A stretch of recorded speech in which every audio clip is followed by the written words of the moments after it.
So the answer is yes and no. I don't want to say that whatever the pagans taught about this goddess and that goddess and the Druids and the Naiads and so on, that every detail of that cosmology was accurate. I'm not saying that. But I also don't think it was simply a function of sheer superstition. And a good example, and there are places where the Bible indicates that. So in Acts 16, when Paul is followed around by the girl who told fortunes, and she was saying these are servants of the Most High, and Paul put up with it for a while, but then got annoyed by the demon and turned around and cast the demon out, which meant that the girl lost her ability to tell fortunes. Well, that indicates that Luke believed, and Paul believed, that there was an actual demonic presence there, and that demonic presence equipped her to tell fortunes, and she had the power. It was just sheer fakery. She could have just continued to fake it, but there was a demonic power there. And in the Greek, it said she had the spirit of a python. Right? Python. Well, the oracle at Delphi was the Pythoness.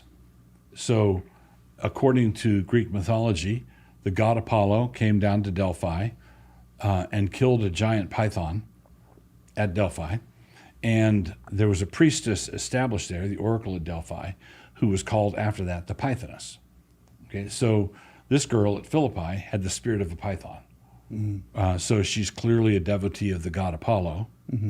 And so when you say real, if you ask me, if the question said, is the god Apollo real?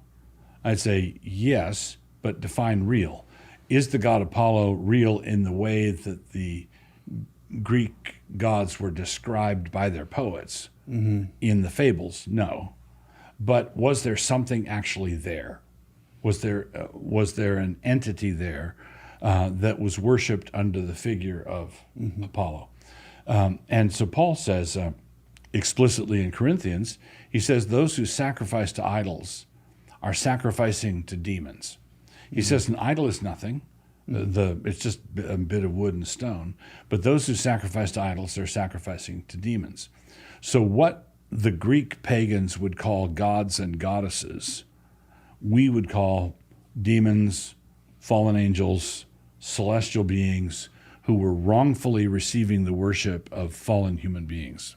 So then, I mean, that's kind of interesting then, because you're saying that this Greek world had demonic powers behind it, but that is the classical world that were, classical education and whatnot. You got classical Christian education.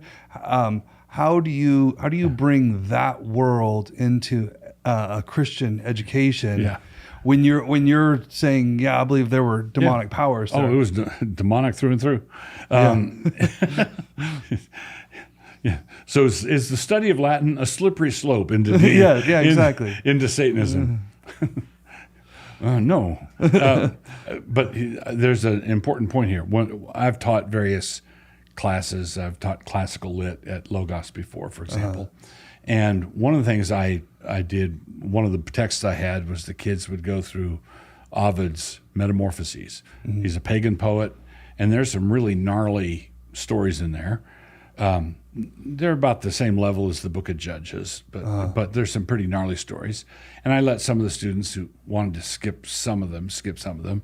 But when we read through the whole thing, one of the things I would do is teach them what we're talking about now. This was a pagan, demonic civilization, and this is the world Christ was born into. This is what Christ came to save us from.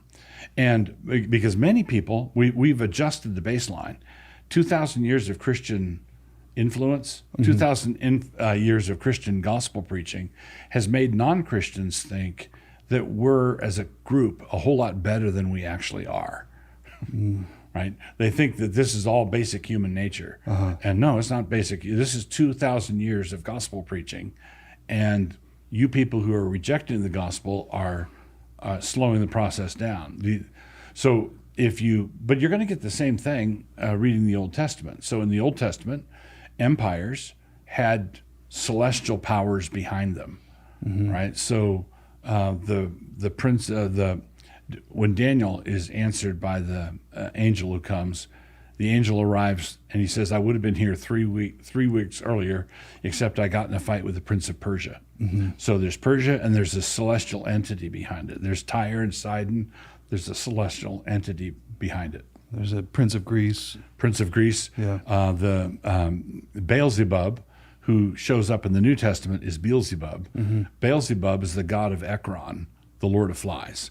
So all of these pagan civilizations had celestial, angelic, demonic powers behind them. So they were real things. There was a real spiritual reality there. And so Paul says, we wrestle not against flesh and blood, but against principalities and powers. So that's part of our task as Christians, is to understand that spiritual warfare involves dealing with these gods.